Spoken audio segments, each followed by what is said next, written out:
ಎಲ್ಲರಿಗೂ ವಚನವಾಹಿನಿ ಚಾನೆಲ್ಗೆ ಆತ್ಮೀಯವಾದ ಸ್ವಾಗತ. ಶರಣರೇ, ಕಳೆದ ತರಂಗಿಣಿಯ ಅಧ್ಯಾಯದಲ್ಲಿ ಮಹಾದೇವಿಯು ಮದುವೆಯ ಆಮಂತ್ರಣವನ್ನ ನಿರಾಕರಿಸಿದ್ದಕ್ಕೆ ಕೌಶಿಕನ ಕ್ರೋಧಗೊಂಡಿದ್ದನ್ನು ನಾವು ತಿಳಿದುಕೊಂಡಿದ್ದೇವೆ.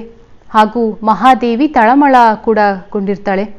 ವಸಂತಕನು ಒಂದು ದಿನದ ಸಮಯವನ್ನ ನೀಡಿರ್ತಾನೆ. ಒಂದು ದಿನ ಆದ್ಮೇಲೆ ನಾನು ಮತ್ತೆ ಬರ್ತೇನೆ, ನಿನ್ನ ನಿರ್ಧಾರವನ್ನ ತಿಳಿಸು ಎಂಬ ಮಾತನ್ನ ಹೇಳಿರ್ತಾನೆ. ಆದಾಗ ಮಹಾದೇವಿ ಏನು ಮಾಡಬೇಕು ಅಂತ ತೋಚದೆ ಗುರುಲಿಂಗ ದೇವರ ಬಳಿ ಸಮಸ್ಯೆಯನ್ನ ತಂದುಕೊಂಡು ಬರ್ತಾಳೆ. ಆಗ ಗುರುಲಿಂಗ ದೇವರು ಯಾವ ರೀತಿಯಾಗಿ ಉತ್ತರ ಕೊಟ್ಟರು ಎಂಬ ಒಂದು ವಿಷಯವನ್ನ ಇಂದಿನ ಪಾಡ್ಕಾಸ್ಟ್ನಲ್ಲಿ ತಿಳಿಯೋಣ. ಮಹಾದೇವಿ ಪೂಜೆಗೆ ಕುಳಿತರೂ ಸಮಾಧಾನವಿಲ್ಲ. ಗಳಿಗೆಗಳಿಗೆಗೂ ಭೀತಿ ವೃದ್ಧಿಯಾಗುತ್ತಿದೆ. ಹಾವಿನ ಬಾಯೊಳಗೆ ಸಿಕ್ಕಿಬಿದ್ದ ಕಪ್ಪೆಯಂತೆ ಒದ್ದಾಡತೊಡಗಿದ್ದಳು. ವಸಂತಕ ಮರಳಿ ಬರುವ ಕ್ಷಣವು ಸಮೀಪಿಸುತ್ತಿದ್ದಂತೆಯೇ ತನ್ನ ದುಃಖವನ್ನ ಚನ್ನಮಲ್ಲಿಕಾರ್ಜುನನಲ್ಲಿ ತೋಡಿಕೊಳ್ಳತೊಡಗಿದಳು. ಹಿಂದಣ ಹಳ್ಳ ಮುಂದಣ ತೊರೆ, ಹಿಂದಣ ಹಳ್ಳ ಮುಂದಣ ತೊರೆ ಸಲ್ಲುವ ಪರಿಯಂತು ಹೇಳ, ಹಿಂದಣ ಹಳ್ಳ ಮುಂದಣ ತೊರೆ ಸಲ್ಲುವ ಪರಿಯಂತು ಹೇಳ, ಹಿಂದಣ ಕೆರೆ ಮುಂದಣ ಬಲೆ ಹದುಳವಿನ್ನೆಲ್ಲಿಯದು ಹೇಳ, ನೀನಿಕ್ಕಿದ ಮಾಯೆ ಕೊಲುತಿಪ್ಪುದು ಕಾಯಯ್ಯ ಕಾಯಯ್ಯ ಚನ್ನಮಲ್ಲಿಕಾರ್ಜುನ, ನೀನಿಕ್ಕಿದ ಮಾಯೆ ಕೊಲುತಿಪ್ಪುದು ಕಾಯಯ್ಯ ಕಾಯಯ್ಯ ಚನ್ನಮಲ್ಲಿಕಾರ್ಜುನ. ಎಂತಹ ವರ್ಮ ಭೇದಕ ಸ್ಥಿತಿಯಲ್ಲಿ ನನ್ನನ್ನು ನಿಲ್ಲಿಸಿರುವೆ ದೇವ. ಹಿಂದಕ್ಕೆ ಹೆಜ್ಜೆ ಇಟ್ಟರೆ ಹಳ್ಳ, ಮುಂದೆ ಹೆಜ್ಜೆ ಇಟ್ಟರೆ ಇನ್ನೂ ವಿಸ್ತಾರವಾದ ತೊರೆ. ಯಾವ ದಡವನ್ನ ಮುಟ್ಟಲಾರೆ, ಒಂದು ಕಡೆ ಕೆರೆ ಇನ್ನೊತ್ತೆಡೆ ಬಲೆ, ಹೇಗೆ ಪಾರಾಗಲಿ? ಮಾಯಾ ಪಂಜರದಲ್ಲಿ ಕೆಡಹುವ ನಿನ್ನ ಪ್ರಯತ್ನ ಇನ್ನು ಸಾಕು ತಂದೆ. ಮೇಲಿನಿಂದ ಸಾಹಸವನ್ನ ಕಳಿಸಿ ಎತ್ತಿಕೋ ನನ್ನ. ಆಸೆ ನಿರಾಸೆಗಳ ಉಯ್ಯಾಲೆಯಲ್ಲಿ ತೂಗುವಾಗಲೇ ಗುರುಲಿಂಗ ದೇವರ ನೆನಪಾಯಿತು. ನಿನ್ನ ಮುಂದೆ ಯಾವ ದುಃಖ ತೋಡಿಕೊಂಡರೂ ಅಷ್ಟೇ. ಕಾರುಣ್ಯರಹಿತ ವರ್ತನೆ ನಿನ್ನದು. ಜೀವಂತ ದೇವರಾದ ಗುರುಗಳ ಮುಂದೆ ತೋಡಿಕೊಂಡರೆ ಮುಂದಣ ಪಥವನ್ನಾದರೂ ತೋರಬಹುದು. ಪೂಜೆಯನ್ನ ಮುಗಿಸಿ ಮೇಲೆತ್ತು ತಂದೆಯ ಬಳಿಗೆ ಹೋದಳು. ಅಪ್ಪ, ಮಠಕ್ಕೆ ಗುರುಗಳ ಬಳಿಗೆ ಹೋಗಿ ಬರ್ತೇನೆ, ಅವರೇನಾದರೂ ಬೆಳಕು ತೋರಿಸಬಹುದು. ಆಗಲಿ ಮಗಳೇ, ಮುಂದಿನ ಬೀದಿಯಲ್ಲಿ ಕಾವಲುಗಾರರು ಇದ್ದಂತೆ ತೋರುವುದು, ಹಿಂದಿನ ಬಾಗಿಲಲ್ಲಿ ಹೋಗು. ಒಬ್ಬಳೇ ಹೋಗದಿರು. ಇನ್ನೇನಾದರೂ ಮಾರ್ಗದರ್ಶನ ಸಿಗಬಹುದಾಗಿದ್ದರೆ ಅವರಿಂದ ಮಾತ್ರವಷ್ಟೇ. ಆಗಲಿ ಅಪ್ಪ, ಶೈಲಜೆಯನ್ನ ಸಂಗಡ ಕರೆದೊಯ್ಯುವೆ. ಶೈಲಜೆಯೊಡನೆ ಮಹಾದೇವಿ ಮಠದ ಕಡೆಗೆ ನಡೆದಳು. ರಾಜಮಾರ್ಗವನ್ನ ತಪ್ಪಿಸಿ ಸುತ್ತು ಹಾದಿಯನ್ನ ತುಳಿಯುತ್ತಾ ಮಠಕ್ಕೆ ಬಂದಾಗ ಗುರುಗಳು ತಮ್ಮ ಕೋಣೆಯಲ್ಲಿ ಅಧ್ಯಯನ ಆಸಕ್ತರಾಗಿದ್ದರು. ಆದರೂ ಅವರ ಮನಸ್ಸು ಗಾಳಿಗಿಟ್ಟ ಸೊಡರಿನಂತೆ ಹೊಯ್ದಾಡುತ್ತಿತ್ತು. ಅವರು ಮಹಾದೇವಿಯ ನಿರೀಕ್ಷೆಯಲ್ಲಿಯೇ ಇದ್ದಂತೆ ತೋರುತ್ತಿದ್ದರು.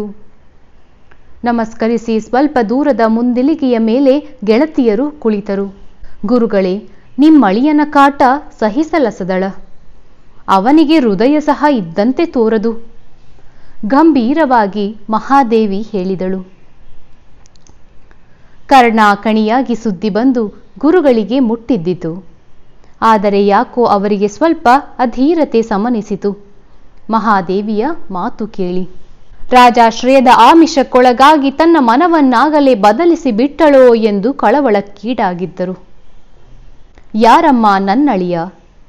ಉತ್ಕಟ ಧ್ವನಿಯಲ್ಲಿ ಪ್ರಶ್ನಿಸಿದರು. ಮತ್ತಿನ್ನಾರು? ನಂಬಿದವರನ್ನ ಇಂಬುಗೊಳ್ಳದೆ ಗೋಳಾಡಿಸುವ ಚನ್ನಮಲ್ಲಿಕಾರ್ಜುನ. ಎದೆಯ ಭಾರ ಅವರಿಗೆ ಇಳಿಯಿತು. ಓಹೋ, ನಿನ್ನ ಗಂಡನ ಮೇಲೆ ದೂರು ಹೇಳಲು ಬಂದಿರುವೆಯಾ? ಸಮಾಧಾನದಿಂದ ನಕ್ಕರು. ಅಲ್ಲದೆ ಏನು? ಮಾಡಿಕೊಂಡ ಹೆಂಡತಿಯನ್ನ ಅನ್ಯರಿಗೊಪ್ಪಿಸುವ ಪಾಪ ಕಾರ್ಯವನ್ನ ಯಾವ ಲಜ್ಜೆಗೇಡಿ ಪುರುಷನೂ ಮಾಡಲಿಕ್ಕಿಲ್ಲ. ಆದರೆ ಇವನು ಮಾಡುತ್ತಿರುವನು. ಸರ್ವಸ್ವವನ್ನ ಸಮರ್ಪಿಸಿರುವ ನನ್ನನ್ನ ಕೌಶಿಕನ ಕೈಗೆ ಒಪ್ಪಿಸುವ ಪ್ರಯತ್ನ ಸರಿಯೇ ಗುರುಗಳೇ? ಕಾತುರದಿಂದ ಕೇಳಿದಳು. ಎಲ್ಲವನ್ನು ವಿವರವಾಗಿ ಹೇಳು ಮಗಳೇ. ಮಹಾದೇವಿ ನಡೆದ ವಿಷಮ ಘಟನೆಯನ್ನ ಸವಿಸ್ತಾರವಾಗಿ ಹೇಳಿದಳು. ನಿನ್ನೆ ನಿರ್ದಿಷ್ಟವಾದ ಉತ್ತರವನ್ನ ಕೊಟ್ಟಾಗಿದೆ ಗುರುಗಳೇ. ಆದರೆ ರಾಜನ ಗೆಳೆಯ ವಸಂತಕ ಕಾಲಾವಧಿ ನೀಡಿ ಹೋಗಿದ್ದಾನೆ. ಇಂದು ಹಗಲಿನ 2ನೇ ಜಾವದ ವೇಳೆಗೆ ಆಗಮಿಸುವುದಾಗಿ ಹೇಳಿದ್ದಾನೆ. ಕಾಲ ಸಮೀಪಿಸುತ್ತಿದೆ. ನಿನ್ನೆ ಅವನು ಬಂದು ಹೋದಾಗಿನಿಂದ ಮನೆಯ ತಲೆಬಾಗಿಲಿಗೆ ಶಸ್ತ್ರಸಜ್ಜಿತ ಪಟುಭಟರ ಕಾವಲು ಬೇರೆ. ಗುರುಲಿಂಗ ದೇವರು ಗಂಭೀರ ವದನರಾದರು. ಕೆಲವು ಕ್ಷಣ ಕಾಲ ಅವರು ಅಂತರ್ಮುಖರಾದರು. ಕಲ್ಲು ಬಿದ್ದ ಸರೋವರದಲ್ಲಿ ತೆರೆಗಳು ಏಳುವಂತೆ ಅವರ ಮುಖದ ಮೇಲೆ ಚಿಂತೆಯ ಅಲೆಗಳು ಎದ್ದು ಹಣೆಯು ನಿರಿಗೆಗೆಟ್ಟಿತು. ಒಪ್ಪದಿದ್ದರೆ ಏನು ಮಾಡುವನಂತೆ? ಅವರು ಪ್ರಶ್ನಿಸಿದರು. ರಾಜದಂಡದ ಭಯವನ್ನ ತೋರಿಸುತ್ತಿದ್ದಾನೆ. ನನ್ನಿಂದಾಗಿ ನನ್ನನ್ನ ಹೆತ್ತವರು ಈ ಮುಪ್ಪಾವಸ್ಥೆಯಲ್ಲಿ ನೋಯಬೇಕಲ್ಲ ಎಂದು ನನ್ನ ಕಳವಳ ಗುರುಗಳೇ, ಉದ್ವೇಗದಿಂದ ನುಡಿದಳು. ಇದು ನಿನ್ನ ಪರೀಕ್ಷೆಯ ಕಾಲ ತಂಗಿ. ಇಲ್ಲಿಯ ತನಕ ಗಳಿಸಿಕೊಂಡ ಜ್ಞಾನದಲ್ಲಿ ಎಷ್ಟನ್ನು ಅಳವಡಿಸಿಕೊಂಡಿದ್ದೀಯಾ ಎಂಬುದಾಗಿ ಹೊರಗಿಕ್ಕಿ ಅರೆದು ನೋಡುವ ಕಾಲ.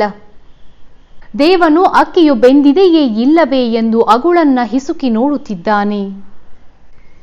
ಇದೆಂತಹ ಪರೀಕ್ಷೆ ಗುರುಗಳೇ! ಬೆಕ್ಕಿಗೆ ಚಲ್ಲಾಟ, ಇಲಿಗೆ ಪ್ರಾಣ ಸಂಕಟ. ವಾರವಿಡೀ ದುಡಿದ ಕೂಲಿಯವನು ಕೂಲಿಯ ಕಾಳನ್ನ ಕೇಳಲು ಹೋದಾಗ ದುಡಿಸಿಕೊಂಡ ಸಿರಿವಂತನು ತನ್ನ ಹಗೆಹದ ವರ್ಣನೆ ಮಾಡಿ ಅದನ್ನ ತೆಗೆದಾಗ ಕಾಳು ಕೊಡುವೆ ಎಂದರೆ ಈ ಬಡವನ ಗತಿ ಹೇಗೆ? ಸಿರಿವಂತ ಹಗೆಹ ತೆಗೆಯುವುದರಲ್ಲಿ ಬಡವನ ಪ್ರಾಣವೇ ಹೋಗಿಬಿಡಬಹುದು. ಮತ್ತೆ ಮತ್ತೆ ಕಾಳನ್ನ ತೂರುತ್ತಲೇ ಹೋದರೆ ಗಟ್ಟಿ ಕಾಳು ಸಹ ಹಾರಿ ಹೋಗಬಹುದು. ಪರೀಕ್ಷೆಗೂ ಒಂದು ಮಿತಿ ಬೇಡವೇ? ಅಸಹನೆಯಿಂದ ಕೇಳಿದಳು. ಸಾವಧಾನ, ಶಾಂತಿ. ಶಿವನ ಕರುಣೆ ಯಾವ ರೂಪದಲ್ಲಿ ಬರುವುದೋ ಹೇಳಲಿಕ್ಕಾಗದು ತಾಯಿ. ಕೆಲವೊಮ್ಮೆ ಬೇಗನೆ ಗ್ರಹಿಸಿಕೊಳ್ಳಲು ಅಸಮರ್ಥರಾಗುತ್ತೇವೆ. ಅಂದರೆ ಮೊದಲನೆಯದಾಗಿ ದೇವರಲ್ಲಿ ನಿನಗೆ ಏಕ ಪ್ರಕಾರದ ಪರಿಪೂರ್ಣ ಶರಣಾಗತಿ ಇರಲಿ. ನಂಬಿ ಪಾದ ಹಿಡಿದವರನ್ನ ಎಂದಿಗೂ ಅವನು ಕೈ ಬಿಡನು ಎಂಬ ವಿಶ್ವಾಸ ಮೈಗೂಡಲಿ. ನೋಡವ್ವ, ಶೈಲಜೆಗೆ ಮದುವೆ, ಅವಳಿಗೆ ಒಡವೆಯನ್ನ ಆರಿಸಲು ನೀನು ಶಂಕರ ಶೆಟ್ಟರ ಅಂಗಡಿಗೆ ಹೋಗುವೆ. ಆಗ ಅಂಗಡಿಯಲ್ಲಿನ ಎಲ್ಲ ಒಡವೆಗಳನ್ನ ತಿಕ್ಕಿ ನೋಡುವೆಯಾ? ಇಲ್ಲ, ನನಗೆ ಬೇಕು ಎನಿಸುವುದನ್ನ, ನನ್ನವನ ಸೆಳೆಯುವುದನ್ನ ಕೈಗೆತ್ತಿಕೊಂಡು ಓರೆಗೆ ಹಚ್ಚುವೆ. ಮಹಾದೇವಿ ಹೇಳಿದಳು. ಸರಿ, ನೀನು ಹೊರಗೆ ತಿಕ್ಕಿ ನೋಡುತ್ತಿರುವೆ ಎಂಬುದರ ಅರ್ಥವೇನು? ಆ ಒಡವೆಯ ಮೇಲೆ ನನ್ನ ಕಣ್ಣು ಬಿದ್ದಿದೆ, ಅದರ ಮೇಲೆ ನನ್ನ ಮನ ಹರಿದಿದೆ ಎಂದು. ಹಾಗೆಯೇ ತಾಯಿ. ಕಷ್ಟ ವಿಘ್ನಗಳ ಹೊರಗೆ ಶಿವನು ನಿನ್ನನ್ನ ಹಚ್ಚುತ್ತಿದ್ದಾನೆ ಎಂದರೆ ಅವನ ಕಣ್ಣು ನಿನ್ನ ಮೇಲೆ ಬಿದ್ದಿದೆಯವ್ವ. ಅವನ ಮನ ನಿನ್ನ ಮೇಲೆ ಹರಿದಿದೆ. ಗುರುಗಳ ಮಾತಿನಿಂದ ಮಹಾದೇವಿ ಪುಳಕಗೊಂಡಳು. ಹಾಗೆಂದು ನಂಬಮ್ಮ. ಸಮುದ್ರದಲ್ಲಿ ದೊಡ್ಡ ದೊಡ್ಡ ಅಲೆಗಳು ಏಳುತ್ತವೆ. ಆ ಅಲೆಗಳ ಉದ್ದೇಶ ದಂಡೆಯ ಮೇಲಿರುವ ಊರು ಕೇರಿಗಳನ್ನ ಕೊಚ್ಚಿ ಹಾಕುವುದಲ್ಲ, ಸಮುದ್ರದ ನೀರನ್ನ ಸ್ವಚ್ಛವಾಗಿರಿಸುವುದು. ಹಾಗೆಯೇ ಬಾಳಿನಲ್ಲಿ ಸುಖ ದುಃಖದ ಅಲೆಗಳು ಬದುಕನ್ನು ಶುದ್ಧೀಕರಿಸಲು ಬರುವುದು, ನಾಶ ಮಾಡಲಿಕ್ಕಲ್ಲ. ಗುರುಲಿಂಗ ದೇವರು ಮಾತು ನಿಲ್ಲಿಸಿ ಅವಳ ಮುಖವನ್ನ ದಿಟ್ಟಿಸಿದರು. ಅವರ ಬೋಧೆಯ ಪ್ರತಿಯೊಂದು ಅಂಶವನ್ನ ಮಹಾದೇವಿ ಒಳಗಿಳಿಸಿಕೊಳ್ಳುವ ಸನ್ನಾಹದಲ್ಲಿ ಇದ್ದಳು. ನೋಡವ್ವ, ಸಮುದ್ರದ ಮರಳ ದಂಡೆಯು ಕುಸಿದು ಸಾಗುವುದು, ಹೆಬ್ಬಂಡೆ ಸ್ಥಿರವಾಗಿ ನಿಲ್ಲುವುದು. ಹಾಗೆಯೇ ದುರ್ಬಲ ಮನದವರು ದೇವರನ್ನ ನಿಂದಿಸಿ ಕೈಬಿಟ್ಟನೆಂದು ಹಳಿದು ಆ ದುಃಖದ ಅಲೆಯಲ್ಲಿ ಕೊಚ್ಚಿ ಹೋಗುವರು. ಸಬಲ ಮನದ ಶರಣಾಗತರು ಸ್ಥಿರವಾಗಿ ನಿಂತು ಉಳಿದುಕೊಳ್ಳುವರು. ಕಷ್ಟ ಸುಖಗಳು ಮನುಷ್ಯನಿಗೆ ಬರದೆ ಗಿಡಮರಕ್ಕೆ ಬರುವವೇ.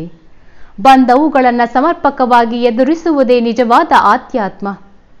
ಆಧ್ಯಾತ್ಮವು ಬದುಕುವ ಒಂದು ಕಲೆ, ಬದುಕಿನಿಂದ ತಪ್ಪಿಸಿಕೊಳ್ಳುವ ಕಳ್ಳ ದಾರಿಯಲ್ಲ. ಆಕಾಶದಲ್ಲಿ ನಕ್ಷತ್ರಗಳು ಇರುವವು, ಅಮಾವಾಸ್ಯೆಯೆಂದು ಬಹಳ ಸ್ಪಷ್ಟವಾಗಿ ಕಾಣುವವು. ಹುಣ್ಣಿಮೆಯೆಂದು ಚಂದ್ರೋದಯವಾದಾಗ ಅಷ್ಟು ತೀಕ್ಷ್ಣವಾಗಿ ಎದ್ದು ಕಾಣುವವೇ? ಇಲ್ಲ, ಚಂದ್ರ ಪ್ರಕಾಶದಲ್ಲಿ ಮಂಕಾಗುವವು. ಆಗಸದಲ್ಲಿ ಅವು ಇರುವುದಿಲ್ಲವೇ? ಇದ್ದೇ ಇರುವವು, ಮಂಕಾಗಿ ಕಾಣುವವು ಅಷ್ಟೇ. ಸೂರ್ಯನ ಉದಯವಾದಾಗ ಪೂರ್ತಿಯಾಗಿ ಕಾಣದಂತೆ ಆಗುವುದು. ಅಹುದು ಮಗಳೇ, ಅಜ್ಞಾನದ ಅಂಧಕಾರವಿದ್ದಾಗ ಬಾಳಿನಾಗಸದಲ್ಲಿ ಸುಖ ದುಃಖದ ನಕ್ಷತ್ರಗಳು ಗಾಢವಾಗಿ ತೋರುವವು. ಸುಜ್ಞಾನದ ಚಂದ್ರೋದಯವಾದಾಗ ಅವು ಮಂಕಾದರೆ, ಸ್ಥಿತ ಪ್ರಜ್ಞೆಯ ಸೂರ್ಯೋದಯವಾದಾಗ ಅಲ್ಲಿದ್ದರೂ ಕಾಣದಾಗುವವು. ಅಹುದು ಗುರುದೇವ, ನಿಜಕ್ಕೂ ಸತ್ಯ. ಮಹಾದೇವಿಯ ಮುಖ ಚಂದ್ರನಿಗೆ ದಟ್ಟವಾಗಿ ಮುಸುಕಿದ್ದ ಚಿಂತೆಯ ಕಾರ್ಮೋಡಗಳು ಗುರುಬೋಧೆಯ ಗಾಳಿ ಬೀಸಿ ಒಂದೊಂದಾಗಿ ಸರಿಯತೊಡಗಿದ್ದವು. ಮತ್ತೆ ಅರಿವಿನಿಂದ ಮುಖವು ಕಾಂತಿಯುಕ್ತವಾಗತೊಡಗಿತ್ತು. ಪರಮಾತ್ಮನೆಂಬ ಮಹಾಶಿಲ್ಪಿಯ ಕೈಗೆ ನಿನ್ನ ಬಾಳ ಶಿಲೆಯನ್ನ ಒಪ್ಪಿಸಿರುವೆ ತಾಯಿ. ಚಿಂತಿಸಬೇಡ, ಅವನು ಅದನ್ನ ಮೂರ್ತೀಕರಿಸುವನು. ತಾನೊಂದು ಮೂರ್ತಿಯಾಗಬೇಕಾದರೆ ಹಂಬಲ ಆ ಶಿಲೆಗೆ ಎಷ್ಟು ಇದೆಯೋ, ಸುಂದರವಾದ ಶಿಲ್ಪವೊಂದನ್ನ ರೂಪಿಸಿ ತನ್ನ ಹೆಸರನ್ನ ಮೆರೆಸಿಕೊಳ್ಳುವ ಶಿಲ್ಪಿಯ ಹಂಬಲವು ಅಷ್ಟೇ ಉತ್ಕಟವಾಗಿರುವುದು. ದೈವಿ ಸಂದೇಶವನ್ನ ಸಾರಲು ವಾಹನವಾಗಿ ಬಂದ ನಿನ್ನನ್ನ ಪರಮಾತ್ಮನು ಖಂಡಿತ ಬಲಿಕೊಡನು. ಕಬ್ಬಿಣದ ಗಡಿಬಿಡಿ ಭಾಗಗಳನ್ನ ತೆಗೆದುಕೊಂಡು ನೀರಿಗೆ ಹಾಕು. ಏನಾಗುವುದು? ಅವು ಮುಳುಗುವವು. ಮಹಾದೇವಿ ಹೇಳಿದಳು. ಅವುಗಳನ್ನೆಲ್ಲ ಒಟ್ಟಾಗಿ ಕೂಡಿಸಿ ಹಡಗನ್ನಾಗಿ ಮಾಡಿ ನೀರಿಗೆ ಬಿಡು. ಆಗ ಅದು ತೇಲುವುದು. ಅದೇ ರೀತಿ ಬದುಕಿನ ಘಟನೆಗಳನ್ನ ಬಿಡಿಯಾಗಿ ನೋಡಿದರೆ ದುಃಖಕಾರಕವಾಗಿ ಕಾಣುತ್ತವೆ, ಮುಳುಗಿಸಲು ಬಂದಂತೆ ಎನಿಸುತ್ತದೆ. ಆದರೆ ಸಮಗ್ರ ಸಾಧನೆಯ ದೃಷ್ಟಿಯಿಂದ ನೋಡಿದಾಗ ಅವು ಮುಳುಗಿಸಲು ಬಂದವಲ್ಲ, ತೇಲಿಸಲು ಬಂದವು ಎನಿಸುತ್ತದೆ. ಮಹಾದೇವಿಯ ಮುಖದಲ್ಲಿ ಸಂತೃಪ್ತಿಯ ಕಳೆ ಮಿನುಗಿತು. ಬಂದ ಸಮಸ್ಯೆಗಳನ್ನ ಎದುರಿಸುವುದು ಒಂದು ಜಾಣತನ. ನೋಡು, ಕಲಸಿದ ಮಣ್ಣನ್ನ ಮಾಳಿಗೆಯ ಮೇಲೆ ಮೇಲು ಮುದ್ದೆ ಹಾಕಲು ಒಯ್ಯುವಾಗ 10 ಜನರು ಸಾಲಾಗಿ ನಿಲ್ಲುವರು. ಒಂದು ತೂಕದ ಮೇಲೆ ಮಣ್ಣು ತುಂಬಿದ ಬುಟ್ಟಿಯನ್ನ ಎಸೆಯುವರು. ಅದೇ ಎಚ್ಚರಿಕೆ. ತೂಕದ ಮೇಲೆ ಪಕ್ಕದಲ್ಲಿದ್ದವನು ಹಿಡಿಯುವನು. ಅವನು ಎಚ್ಚರ ತಪ್ಪಿ ನಿಂತರೆ ಆ ಬುಟ್ಟಿ ಬಂದು ಬಡಿಯುವುದು, ಕೆಡಹುವುದು. ಹಾಗೆಯೇ ಕಷ್ಟಗಳು ಬಂದಾಗ ಹೇಡಿಯಾಗಿ ಏನೂ ಪ್ರಯತ್ನ ಮಾಡದೆ ದೇವರ ಮೇಲೆ ಸಂಪೂರ್ಣ ಭಾರ ಹಾಕಿ ನಿಂತರೆ ಆ ಕಷ್ಟದ ಬುಟ್ಟಿ ಬಡಿದು ಕೆಡಹದೇ ಇರದು. ಎಚ್ಚರಿಕೆಯಿಂದ ಪುರುಷ ಪ್ರಯತ್ನದಿಂದ ಹಿಡಿದರೆ ಅದು ಪೆಟ್ಟು ಮಾಡದೆ ಹಗುರವಾಗಿ ಕೈ ಸೇರುವುದು. ಹಾಗಾದರೆ ಈ ಕಷ್ಟವು ನನ್ನ ಉದ್ಧಾರಕ್ಕಾಗಿಯೇ ಬಂದಿದೆ ಎನ್ನುವಿರಾ ಗುರುಗಳೇ? ಮಹಾದೇವಿ ಪ್ರಶ್ನಿಸಿದಳು. ನೀನೇ ಆಲೋಚಿಸು. ಕೌಶಿಕನೆಂಬ ಕಪ್ಪು ಬಟ್ಟೆಯ ಮೇಲೆ ನಿನ್ನ ಬಾಳಿನ ರತ್ನಹಾರವನ್ನ ದೇವನು ಪ್ರದರ್ಶಿಸುತ್ತಿರುವನು. ತೂಗಿ ತೂಗಿ ಗುರುಲಿಂಗ ದೇವರು ಹೇಳಿದರು. ಬೆಚ್ಚಿ ಬಿತ್ತಳು ಮಹಾದೇವಿ. ಅಧಿಕಾರ, ಅರಮನೆ, ರಾಜಾಶ್ರಯ ಈ ಎಲ್ಲ ಪ್ರಲೋಭನೆಗಳನ್ನ ಗೆದ್ದ ಸ್ವಭಾವ, ವೈರಾಗ್ಯದ ವೀರವಿರಕ್ತಿ ಎಂದು ಜಗತ್ತು ನಿನ್ನ ಪ್ರಶಂಸಿಸದೆ, ವಿಲಾಸಿಯ ಕಪ್ಪು ಬಟ್ಟೆಯ ಹಿನ್ನೆಲೆಯಲ್ಲಿ ವಿರಕ್ತೆಯ ಹೋರಾಟದ ರತ್ನಹಾರ ಈ ಮಡಿಸಿದ ಕಾಂತಿಯಿಂದ ಶೋಭಿಸುವುದು. ಇದು ಸತ್ಯವೇ ಗುರುದೇವ? ನಿಶ್ಚಯವಾಗಿಯೂ ಸತ್ಯ. ಇಷ್ಟೇ ಅಲ್ಲ ತಾಯಿ, ದೇವರು ನಿನ್ನ ಉದ್ಧಾರಕ್ಕೆ ಸಂಕಲ್ಪ ಮಾಡಿರುವನು, ಗಂಭೀರವಾಗಿ ಹೇಳಿದರು ಗುರುಗಳು. ಅದು ಹೇಗೆ? ಮುದ್ದು ಪಕ್ಷಿಯೊಂದು ಆಟವಾಡಲು ಹೋಗಿ ಬೇಟೆಗಾರನ ಬಯಲಲ್ಲಿ ಸಿಕ್ಕು ಒದ್ದಾಡುತ್ತವೆ. ಆಗ ಸಾಕಿದವರು ಅದರ ಪ್ರಾಣ ಉಳಿಸಲು ಬಲೆಯನ್ನ ಕತ್ತರಿಸಬೇಕಾಗುವುದು. ಅಹುದು. ಹಾಗೆಯೇ ನೀನು ತಂದೆ ತಾಯಿ, ಹುಟ್ಟಿದ ಊರು ಎಂಬ ವ್ಯಾಮೋಹದ ಸೀಮಿತ ಬಲೆಯಲ್ಲಿ ಸಿಕ್ಕಿ ಬಿದ್ದಿರುವೆ. ಇಲ್ಲಿಂದ ಬಿಡುಗಡೆಯಾಗದ ಹೊರತು ಸುಖವಿಲ್ಲ. ಶರಣರ ಸಂಘವನ್ನ ಸೇರದ ಹೊರತು ಪರಿಪೂರ್ಣತೆ ಇಲ್ಲ. ಅದಕ್ಕಾಗಿ ಆ ಮಾಯಾವಿ ಶಿವನು ಕೌಶಿಕನೆಂಬ ಕತ್ತರಿಯನ್ನ ತಂದು ವ್ಯಾಮೋಹದ ಬಲೆಯನ್ನ ಒತ್ತಾಯದಿಂದ ಕತ್ತರಿಸುತ್ತಿರುವವನು. ಗುರುದೇವ, ಇದು ನಿಜವೇ? ಪುಳಕಗೊಂಡು ಸಂಭ್ರಮದಿಂದ ಪ್ರಶ್ನಿಸಿದಳು. ಪರಮ ಸತ್ಯ, ಗುರುಗಳು ಹೇಳಿದರು. ಒಂದೊಂದು ಪದವನ್ನ ಮೆಲುಕಾಡಿಸುತ್ತಾ ಮಹಾದೇವಿ ಮೈಮರೆತಿದ್ದಳು. ಆದರೆ ಅಷ್ಟರಲ್ಲಿ ಗಡಗಡನೆ ನಡುಗುತ್ತಾ ಅಳುತ್ತಾ ಬಂದ ಗಿರಿಜಾಂಬೆಯ ಆಗಮನವ ಎಲ್ಲರನ್ನ ಸಮಸ್ಯೆಗೆ ಈಡು ಮಾಡಿತು. ಎಲ್ಲರ ಚಿತ್ತಗಳು ಅತ್ತ ತಿರುಗಿದವು. ಗಿರಿಜಾಂಬೆ ಗುರುಗಳ ಪಾದಕ್ಕೆ ನಮಸ್ಕರಿಸಿ ನಿಂತು ಬಿಕ್ಕಿ ಬಿಕ್ಕಿ ಅಳತೊಡಗಿದಳು. ಏನಾಯಿತು ಹೇಳು ಗಿರಿಜವ್ವ, ಸಮಾಧಾನ ಮಾಡಿಕೊ. ಗುರುಗಳು ಹೇಳಿದರು. ಆಕೆಯ ಗಂಟಲುಬ್ಬಿ ತುಟಿ ನಡುಗುತ್ತಿದ್ದವು.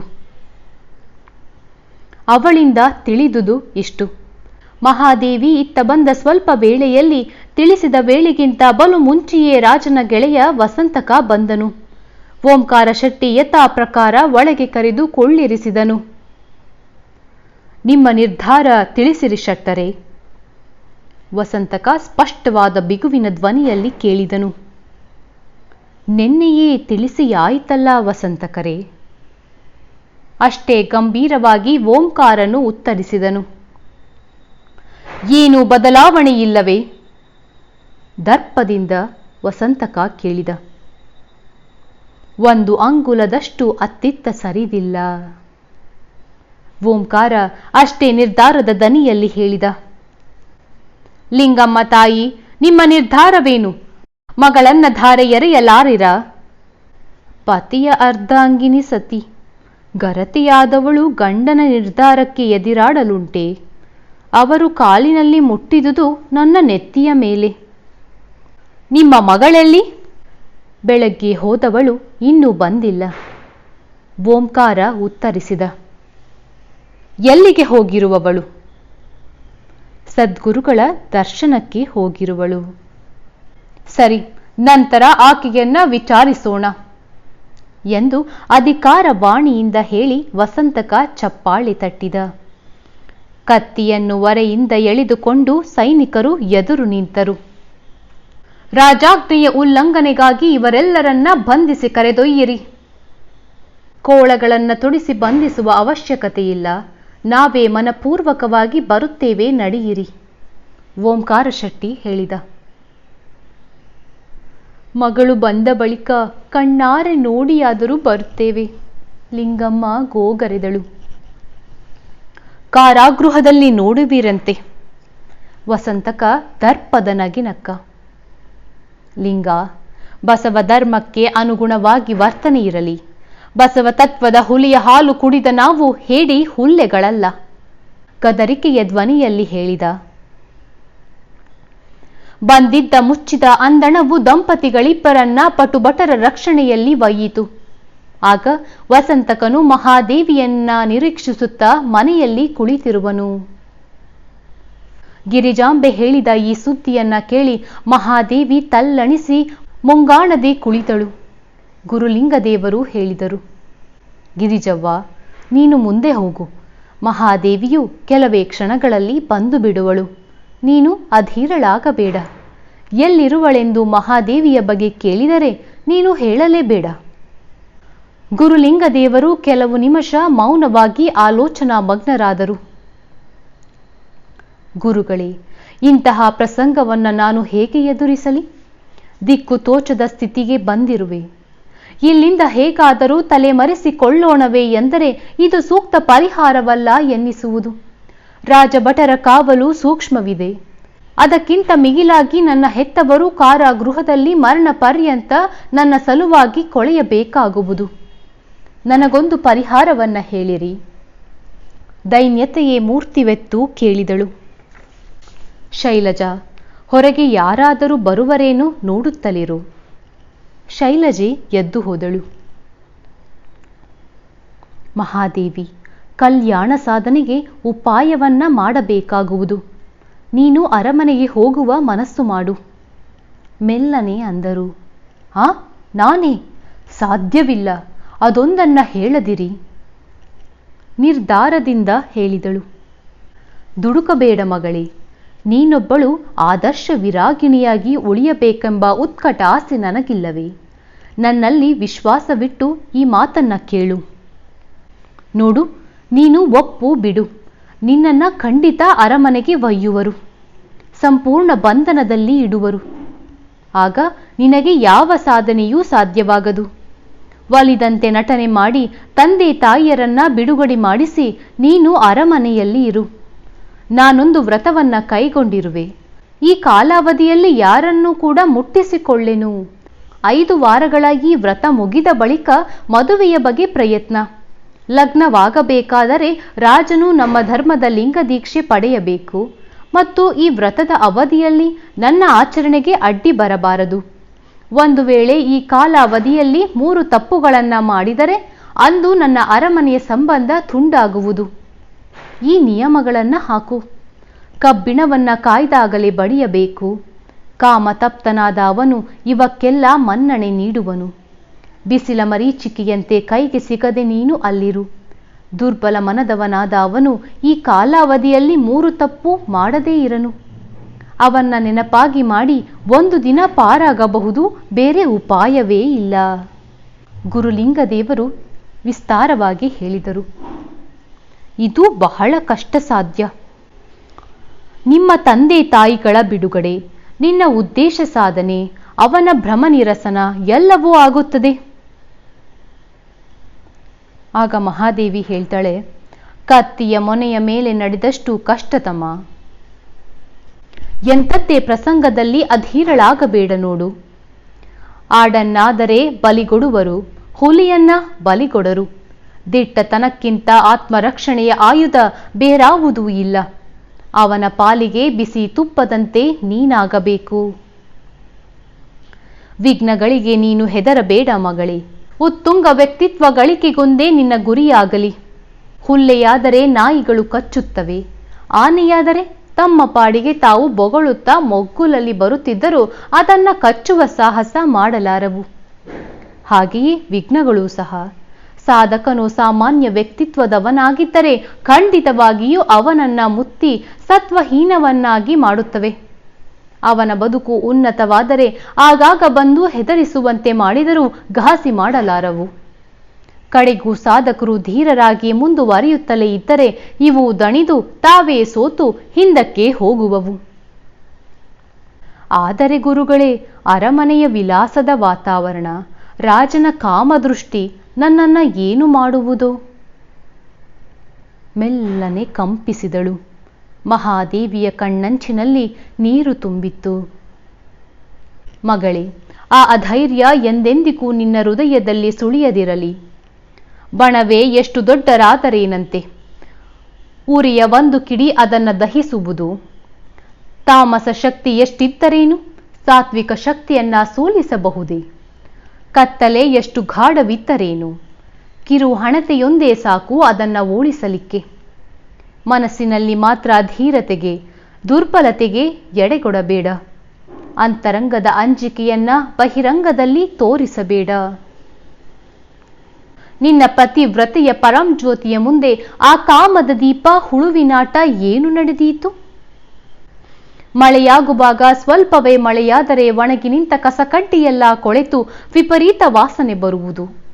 ಆದರೆ ಮಳೆ ಧಾರಾಕಾರವಾಗಿ ಸುರಿದರೆ ಆ ಕಸ ಕಡ್ಡಿ ಕೊಚ್ಚಿ ಹೋಗಿ ವಾತಾವರಣ ಇನ್ನಷ್ಟು ಸ್ವಚ್ಛವಾಗದೆ. ನಿನ್ನ ಸಂಕಲ್ಪ ತಪಸ್ಸುಗಳನ್ನ ವೃದ್ಧಿಗೊಳಿಸು. ನನಗೆ ಪೂರ್ಣ ವಿಶ್ವಾಸವಿದೆ, ನೀನು ಎಂದೂ ಕಳಂಕಿತಳಾಗುವುದಿಲ್ಲ, ಪರಿವರ್ತನೆಗೊಳ್ಳುವುದಿಲ್ಲ. ಮಾತ್ರವಲ್ಲ, ನೀನು ಕಾಲಿಡುವ ಪರಿಸರವನ್ನೇ ಬದಲಿಸುವೆ. ನನಗೂ ಆ ಆತ್ಮವಿಶ್ವಾಸ ಇದೆ ಗುರುಗಳೇ. ಜೊತೆಗೆ ನಿಮ್ಮ ಕಾರುಣ್ಯದ ರಕ್ಷಣೆಯೂ ಇದೆ. ಆದರೆ ನನಗೆ ಇನ್ನೊಂದು ಭಯ. ಇದು ವಿಚಿತ್ರ ಜಗತ್ತು. ಒಳಗಿನ ವ್ಯಕ್ತಿತ್ವವನ್ನ ಅರಿಯಲೆತ್ನಿಸುವುದಕ್ಕಿಂತ ಹೊರಗಣ ಪರಿಸರದಿಂದ ವ್ಯಕ್ತಿಯ ನಿಲುವನ್ನ ಅಳೆಯುವುದೇ ಹೆಚ್ಚು. ಇರುವಿಕೆಗಿಂತ ತೋರುವಿಕೆಯಲ್ಲಿ ಗಮನಿಸುತ್ತವೆ. ವಿಲಾಸದ ತಾಣವಾದ ಅರಮನೆಯಲ್ಲಿ ಆ ಕಾಮುಕ ರಾಜನ ದೃಷ್ಟಿ ವಲಯದಲ್ಲಿ ಇದ್ದರೂ ನನ್ನ ಪವಿತ್ರತೆಯನ್ನ, ಬ್ರಹ್ಮಚರ್ಯವನ್ನ ಕಾಯ್ದುಕೊಂಡರೂ ಈ ಜಗತ್ತು ನಂಬೀತೆ. ಮಹಾದೇವಿ ದುಃಖತಪ್ತವಾದ ಮುಖವನ್ನ ತಗ್ಗಿಸಿ ಕಣ್ಣುರೆಸಿಕೊಂಡಳು. ಲೋಕದ ಈ ಭಾವ ನಿಂದನೆಗೆ ಹೆದರಬೇಕಿಲ್ಲ ತಾಯಿ. ಅಪ್ಪ ಬಸವಣ್ಣನವರು ಹೇಳುವುದಿಲ್ಲವೇ, ಈ ಛಲ ಮರದ ಕೆಳಗೆ ಒಂದು ಹಾಲಿನ ಗಡಿಗೆ ಇದ್ದರೆ ಅದನ್ನ ಹಾಲು ಎನ್ನದೇ ಸುರೆ ಎಂದು ತಿಳಿಯುವರು. ವಾಸ್ತವಿಕವಾಗಿ ಅದು ಹಾಲೇ ಇದ್ದರೂ ಲೋಕದ ದೃಷ್ಟಿಯಲ್ಲಿ ಅದು ಸುರೆ. ಇಂತಹ ಭಾವ ನಿಂದನೆಯಿಂದ ಸಾಧನೆಗೆ ಏನೂ ತೊಂದರೆಯಾಗದು. ಪಾಕಗೃಹದಲ್ಲಿ ಒಂದು ಉರಿವ ದೀವಿಗೆಯನ್ನ ಇಟ್ಟರೆ ಸುತ್ತಲೂ ಹರವಿಕೊಂಡ ಹೊಗೆಯ ತೆರೆಯಲ್ಲಿ ದೂರದಿಂದ ದೀವಿಗೆ ಮಂಕಾದಂತೆ ತೋರಿದರೂ ಅದು ನಿಶ್ಚಯವಾಗಿಯೂ ಮಂಕಾಗಿರದು. ಆ ಹೊಗೆಯ ಪೊರೆ ಚದುರಿ ಹೋದ ನಂತರ ದೀವಿಗೆಯ ತೀಕ್ಷ್ಣತೆ ಮತ್ತೆ ಗೋಚರವಾಗುವುದು. ಆದರಿಷ್ಟೇ, ದೀವಿಗೆಯಲ್ಲಿ ಕುಡಿ ಕಟ್ಟಿದರೆ ಮಾತ್ರ. ತೀಕ್ಷ್ಣವಾಗಿ ನೋಡಿದರೂ ಮಹಾದೇವಿಯ ಹೃದಯವನ್ನ ಮತಿಸುವಂತೆ. ಆ ಭಯಬೇಡ ಗುರುದೇವ. ಹಿಮಾಲಯದ ಮಂಜು ಬೆಟ್ಟವೇ ಹತ್ತಿಕೊಂಡು ಉರಿಯಲಿ, ಚಂದ್ರನು ಬಿಸಿಯಾಗಿ ಉರಿಯುವ ಅಗ್ನಿಕುಂಡವಾಗಲಿ, ಆದರೆ ಅಂಥದೇ ಪ್ರಸಂಗದಲ್ಲಿ ಚನ್ನಮಲ್ಲಿಕಾರ್ಜುನನ ಚೆನ್ನ ಸತಿಯನ್ನ, ನಿಮ್ಮ ಈ ಕರುಣೆಯ ಕಂದನನ್ನ ಯಾವ ಶಕ್ತಿಯೂ ಪತನಿಸಲು ಸಾಧ್ಯವಿಲ್ಲ. ಈ ವಿರಕ್ತಿ, ವಿಲಾಸ, ತ್ಯಾಗ, ಭೋಗಗಳ ಹೋರಾಟದಲ್ಲಿ ನನ್ನ ಪ್ರಾಣವನ್ನೇ ಪಣವಾಗಿ ಇರಿಸುವೆ. ಆಶೀರ್ವದಿಸಿ, ಆಶೀರ್ವದಿಸಿ. ವಿಲಕ್ಷಣ ಕೆಚ್ಚಿನಿಂದ ಆತ್ಮವಿಶ್ವಾಸವನ್ನ ಒಟ್ಟುಗೂಡಿಸಿಕೊಂಡು ಎದ್ದು ಗುರುಗಳ ಪಾದಕ್ಕೆ ನಮಸ್ಕರಿಸಿದಳು. ಗುರುಲಿಂಗ ದೇವರು ವಿಭೂತಿಯ ಗಟ್ಟಿಯೊಂದನ್ನ ಮಂತ್ರಿಸಿ ಕೈಲಿಟ್ಟು 2 ಹಸ್ತಗಳನ್ನ ಮಹಾದೇವಿಯ ನೆತ್ತಿಯ ಮೇಲಿರಿಸಿ ಕಣ್ಣು ಮುಚ್ಚಿ ಹರಸಿದರು. ಗುರು ಕರುಣೆಯ ವಜ್ರ ಕವಚವನ್ನ ಹೊದ್ದ ವಿಶ್ವಾಸದಿಂದ ಮಹಾದೇವಿ ಉತ್ಸಾಹವೇ ಮೂರ್ತಿಗೊಂಡು ಹೊರಟಳು. ಆದರೂ ಮನದ ಮೂಲೆಯಲ್ಲೊಂದು ಮುಳ್ಳು ಅಳುಕುತ್ತಿತ್ತು. ಗಾಢವಾದ ಅರಣ್ಯದಲ್ಲಿ ಒಂದೊಂದೇ ಕಾಲುದಾರಿ ಈಗ ಕಾಣುತ್ತಿರುವುದು. ಕಾಲುದಾರಿಗಳು ಕಾಡಿನ ಹೊರಗೆ ಕೊಂಡೊಯ್ಯುವ ಸಂಭವವಿದ್ದರೂ ಸಾಮಾನ್ಯವಾಗಿ ದಾರಿ ತಪ್ಪಿಸುವ ಸಂಭವವೇ ಹೆಚ್ಚು. ಅಂದಾಗ ಇದು ಎಲ್ಲಿಗೊಯ್ಯುವುದೋ? ಹೃದಯ ನಡುಗಿತು. ಹೊಯ್ದಾಡುವ ಧೈರ್ಯವನ್ನ ಮರಳಿ ಗಟ್ಟಿಗೊಳಿಸಿ ಅಂದುಕೊಂಡಳು, ಚನ್ನಮಲ್ಲಿಕಾರ್ಜುನ, ನಿನ್ನ ಕಾರುಣ್ಯದ ಪಂಜೊಂದಿದ್ದರೆ ನಾನೀ ವಿಪತ್ತಿನ ಅರಣ್ಯದಿಂದ ನಿಶ್ಚಿತವಾಗಿ ಪಾರಾಗುವೆ. ಶರಣರೇ, ಇದರ ಮುಂದುವರೆದ ಭಾಗವನ್ನ ಮುಂದಿನ ಪಾಡ್ಕಾಸ್ಟ್ನಲ್ಲಿ ತಿಳಿಯೋಣ. ಧನ್ಯವಾದ.